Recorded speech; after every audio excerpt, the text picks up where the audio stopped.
second reading today comes from the Gospel of John. There was a man sent from God whose name was John. He came as a witness to testify to the light so that all might believe through him. Now he himself was not the light, but he came to testify to the light. This is the testimony given by John when the Jews sent priests and Levites from Jerusalem to ask him, "Who are you?" He confessed and did not deny it, but confessed, "I am not the Messiah." And they asked him, "What then? Are you Elijah?" He said, "I am not." "Are you the prophet?" He answered, "No." Then they said to him, "Who are you? Let us have an answer for those who sent us. What do you say about yourself?" He said, "I am the voice of the one crying out in the wilderness, 'Make straight the way of the Lord,' as the prophet Isaiah said." Now they had been sent from the Pharisees. They asked him, "Why then are you baptizing if you are neither the Messiah, nor Elijah, nor the prophet?" John answered them, "I baptize with water. Among you stands one whom you do not know, the one who is coming after me. I am not worthy to untie the thong of his sandal." This took place in Bethany across the Jordan, where John was baptizing. The word of the Lord. Thanks be to God. So our first week in Advent, we talked about anticipation and hope and how those two things interact with each other. Then this last week, we talked about hope and peace. We turned the gem a little bit on hope, and we thought about how hope and peace can intersect. And this week, we talk about trust and joy. Joy. It's, again, another one of those words that we use a lot, and we kind of know what it is. But then when you start to define it, it gets a little squishy. Is it happiness? Is it pleasure? C.S. Lewis makes it a point to say that he doesn't think it's either one of those things. But again, it's a multivariate definition. But when I think about joy, for me personally, I think about my kids and their unabashed laughs. Any of you who have been around kids and you tolerate them, eventually somewhere along the line, they'll start a belly laugh that just sounds out of this world. My son Abraham would do this when he was young. Now, he still does it, of course, but when he was young, Lindsay and I would get around a table. I have a video of this if you're like, I want to see another cute video of kids from somebody's parents, because I know y'all don't ever get enough of those, right? But we would start to inhale really quickly in and out of our nose. We go, and I would tell you, I don't think there was anything else funnier to our 9-month-old. He would repeat, and he would just start laughing. And, it's like 9-month-olds should not make that level of laughter out of their bodies. Like, he was kind of coming out of himself. And I've seen videos, too, where its parents will make these funny sounds like a gong sound, and the kid just erupts in laughter. Now, Abraham's not the only one who laughs in our household. Frankie and I would have this thing, and we still have it to this day, where I'll say, "Hi, baby." And she'll reply softly, "Hi, baby." We'll go back and forth. And then I'll say it really loudly, "Hi, baby." And she'll do the same thing, "Hi, baby," in her obviously 2-octave higher voice. And we laugh, and we laugh, and we laugh, and not another care in the world but the way our air goes through our noses and saying 2 words back and forth to each other. But of course, any of you who've been around children long enough know that they don't always laugh. When you don't allow them to have that snack that they wanted, you would have thought that their entire world is collapsing. You would have thought that the shadow that finds its way across the bedroom is the shadow, the valley of the shadow of death, like that's that shadow, they're so fearful of it. children's emotions, they seem to have a range to them that just, well, it's not normal for the rest of us, right? Children's emotions always seem more free, especially compared to us. And I wonder if that's because there's some trust there. Now, whenever I talk about children, whenever I talk about families, I caveat it every time with saying I recognize that not everybody's childhood was that way. We talk about families and marriages. I recognize that not everybody's marriage is that way, but we can imagine in our ideal world where children are raised, we know that children's experiences are interacting with the full range of emotions available with them, trusting that it is safe. And because they can trust in that safety, it brings out more joy. Because if I can trust that, my temper tantrum about watching one more episode of Paw Patrol will not leave me out on the streets, well, that relief might provide me an extra measure of joy. Trust and joy build one another up. It just happens to be more clearly evident in our children.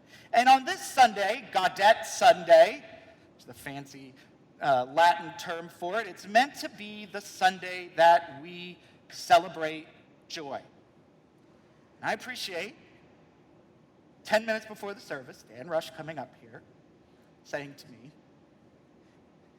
"You've got to preach on joy this Sunday? In 2020? I mean, he did thankfully make mention that, there was no Ohio State-Michigan game this year, which is obscene. But yeah, this is a tough year to talk about joy, isn't it? I mean, let's just acknowledge that right on the front end, that the reservoir for a pastor to pull sermons about joy feels a little thin this year. We're wading in the shallow end of the joy pool in 2020. And as a result, we recognize perhaps more this year than any year that joy can be fleeting. I was elated at about 11:30 last night. For any of you who follow Major League Soccer, you will know that my dear Columbus Crew SC defeated the Seattle Sounders 3-0. 3-0. In a comprehensive victory that can only be described as a drubbing. I felt good.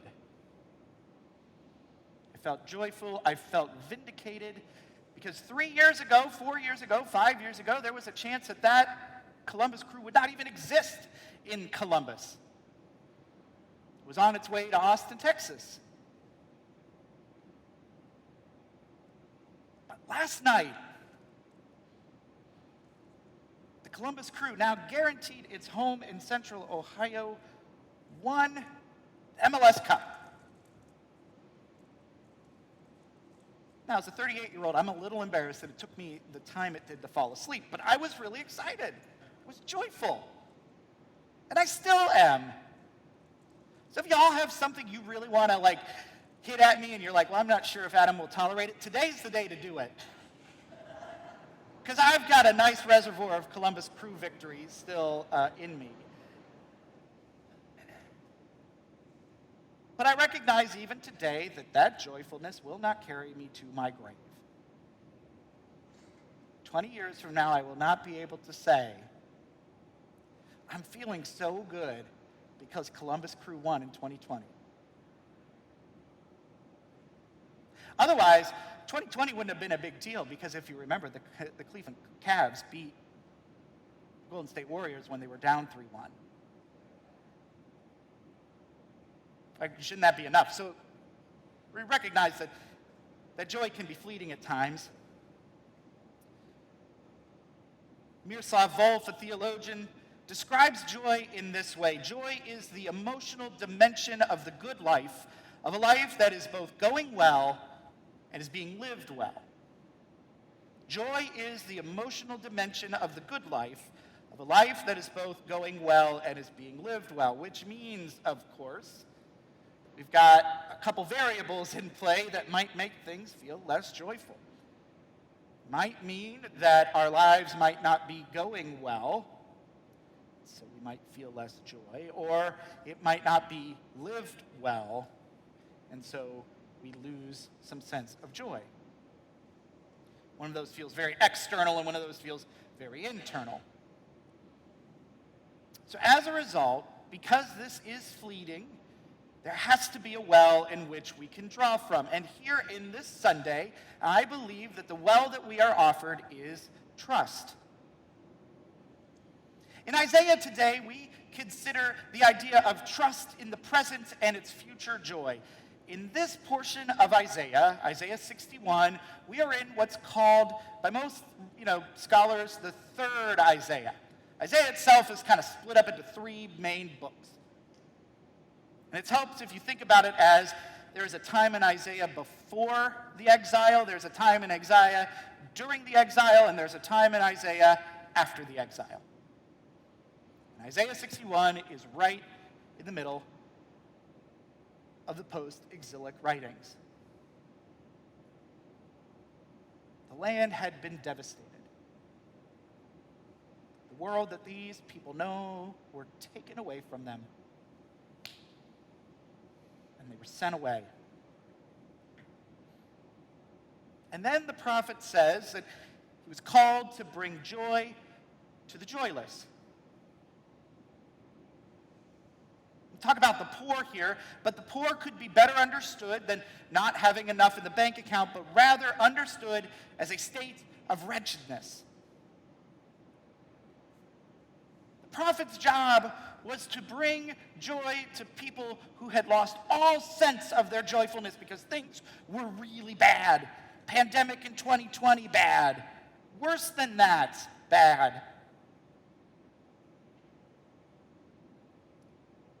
I'm presuming none of you have had your home taken from you from a belligerent power who had the ability to destroy everything that you have. If you did,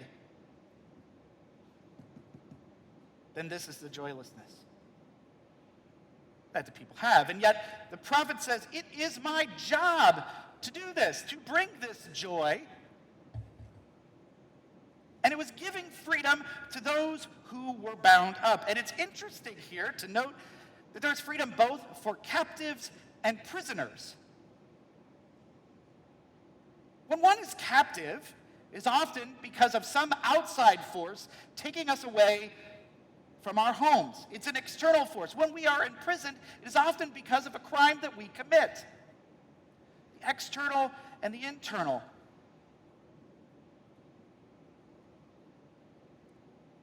The life going well and the life being lived well. The prophet is saying, I am releasing people from that antithesis. And moreover, the message is not just being provided, but also there are provisions for the people. They have what they need to be joyful. They don't need to put on their ashes.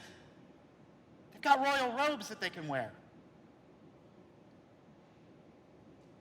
They can pour oil over themselves. Sweet perfume. There is joy yet to come.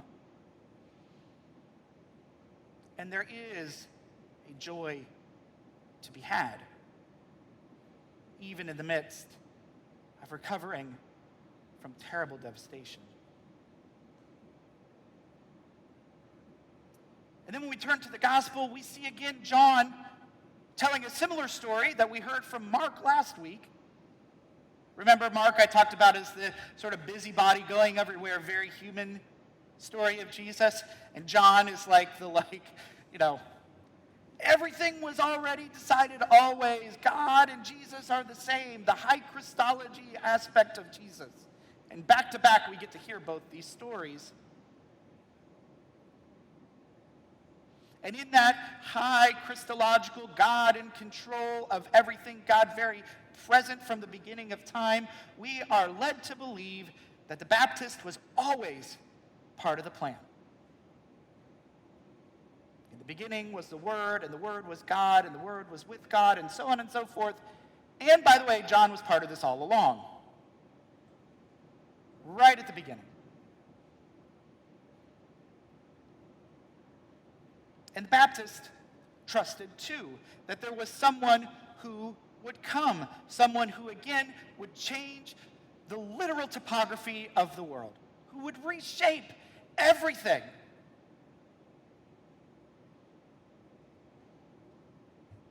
Wouldn't you like it when you've got a mountain of joylessness to climb that somehow, when you approached it, it was made straight and flat and level? That's what John is arguing here. That there would be someone who would come, and when he announced his ministry, would unroll the scroll in the synagogue, find our Isaiah 61, and say, he is the one that will do this in this world. Luke 4.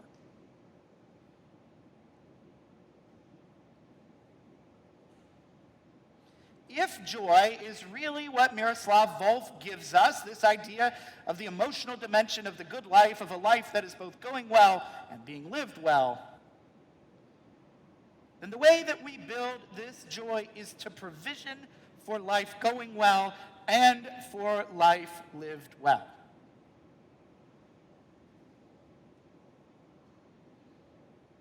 As a body of believers, we are called to provide the resources both for life going well, the external side of things. We put our eyes towards a world that is too concerned with allowing valleys and mountains to cause people not to seek joy. That justice perhaps means providing a level ground for folks to walk joyously. Freedom for the captives. But it also may mean that as a body of believers, we are called to provide ways that we understand how this life is lived well. A both and. Perhaps there are ways of living in this world that we are called to do, called to perform. And for goodness sakes, just the simple act of working towards leveling the playing field, leveling the ground, might be in and of itself a way of piety that surprises the world. But when we do that for ourselves, and we do that for those around us, and when we trust that in this place, our community, we can provision these things, then our foundation is secured. When we lack that joy in our hearts, when we lack knowing where our life is going and how it's being lived, we can come back here. And we can find our joy. Because when that foundation is truly secured, we could be the ones who are proclaiming joyously. We can be the ones who say, I am called to bring good news to those who are in wretched states.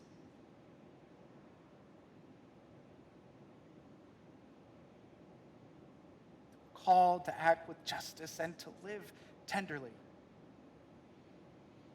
Michael, if that was not a slam dunk coming into this Sunday, I don't know what is.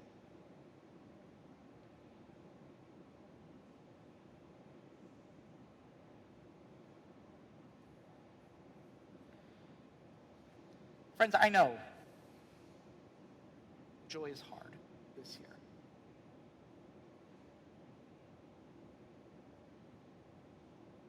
Perhaps then, more than any other time, now's the time to build the wells.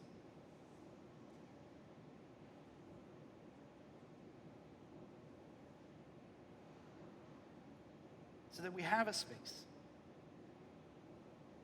in which we are able to be free to love the full range of what life offers us.